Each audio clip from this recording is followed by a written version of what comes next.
El 25 de agosto por la noche sucedió el hecho que más dolor me ha dado desde que estoy vivo. Mataron a mi padre, mataron a mi papá. Lo mataron por motivos políticos. ¿Quién? No se sabe. Y quizá no se sabrá nunca con exactitud. Cuando hablo, pienso mucho en Héctor. Digo, ay, no está aquí. Hubiera podido estar. Se ha perdido tantas cosas. La idea de hacer un documental inspirado en el olvido que seremos surgió realmente de Héctor Abad Faciolince. En el 2011, Héctor Abad fue el narrador de un documental que yo codirigí que se llamó La Toma, sobre los hechos del Palacio de Justicia, y a raíz de esa relación que forjé con Héctor, él me dijo que había unos holandeses interesados en hacer un documental un poco inspirado en el olvido que seremos, un poco inspirado en la gente que seguía viva. Hablé con los holandeses, vinieron a Colombia, hicimos un pequeño rodaje y ese matrimonio de alguna manera no funcionó. Nos dimos cuenta que los holandeses no entendían bien el contexto colombiano, la importancia de esta historia para el país.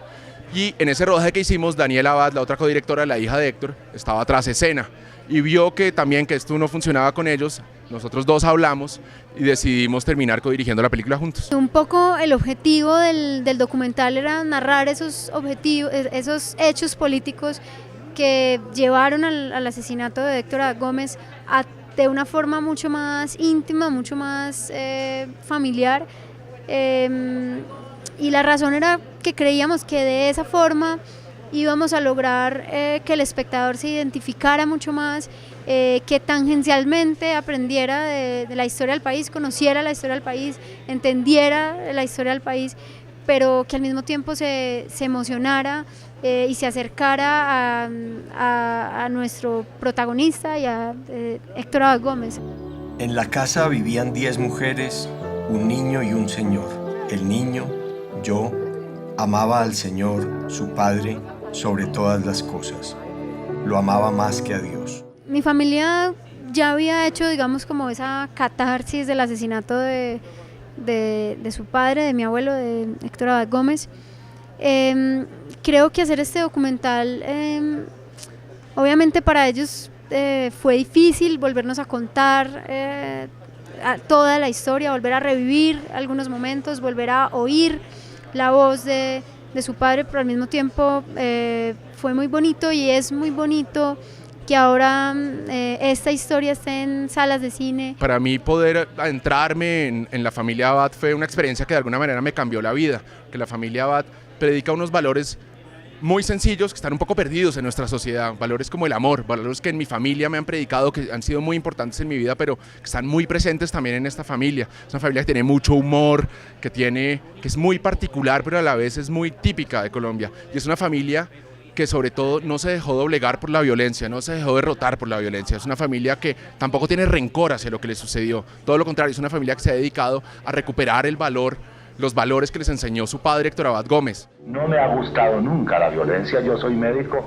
quiero la vida, quiero la salud y por lo tanto los derechos humanos que son a la libertad, a la justicia y a la paz. Hay una gran investigación histórica también, que también estaba presente de alguna manera en el olvido que seremos. El olvido es nuestra columna vertebral, pero nosotros lo que empezamos a hacer es un poco a buscar qué había que nos contara esa historia en los archivos, qué había en los noticieros, qué había también en el archivo familiar, y fue el mismo Héctor Abad Gómez quien nos dio la guía. Él describía en su programa Pensando en Voz Alta lo que estaba pasando en Colombia día a día. Y él era el que comentaba los hechos políticos, los hechos nacionales, y fue a través de él que empezamos a buscar en los diferentes medios, en las revistas, en los periódicos. Por ejemplo, decía Héctor Abad III, porque tú vales por 2. Lamentablemente Carlos no pudo ver esta película y eso fue muy triste para nosotros. Carlos, yo lo conozco hace mucho tiempo, él era muy amigo de mi papá, y pues cuando le propusimos hacer este documental, él estuvo siempre muy dispuesto. Para nosotros siempre era evidente que era un personaje necesario, porque era casi de alguna forma era el que representaba a mi abuelo, era lo más cercano a Héctor Abad Gómez que teníamos. Y era el único sobreviviente, entonces para nosotros era muy importante tenerlo ahí. Y cuando Carlos se murió y no vio la película, pues sentí que era muy triste, pero al mismo tiempo sentí que de repente la película también adquiría más sentido, y es como ese objetivo que siempre tuvimos de recordar a los que ya no están. Una batalla contra el olvido, dice mi papá en el libro, y eso fue un poco lo que quisimos hacer y lo que creo que conseguimos. Entonces, de alguna forma, el hecho de tener esas últimas imágenes de Carlos Gaviria, pues creo que le da a la película un valor añadido. Creo que el único motivo por el que he sido capaz de seguir escribiendo todos estos años es porque sé que mi papá hubiera gozado más que nadie al leer todas estas páginas mías que no alcanzó a leer. Es una de las paradojas más tristes de mi vida. Casi todo lo que he escrito, lo he escrito para alguien que no puede leerme. Y esto no es otra cosa que la carta a una sombra.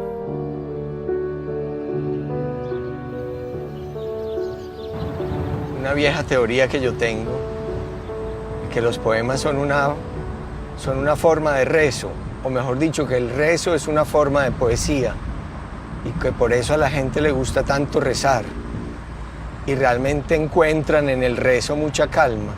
Ya somos el olvido que seremos, el polvo elemental que nos ignora, y que fue el rojo Adán, y que es ahora todos los hombres y que no veremos. Bajo el indiferente azul del cielo, esta meditación es un consuelo.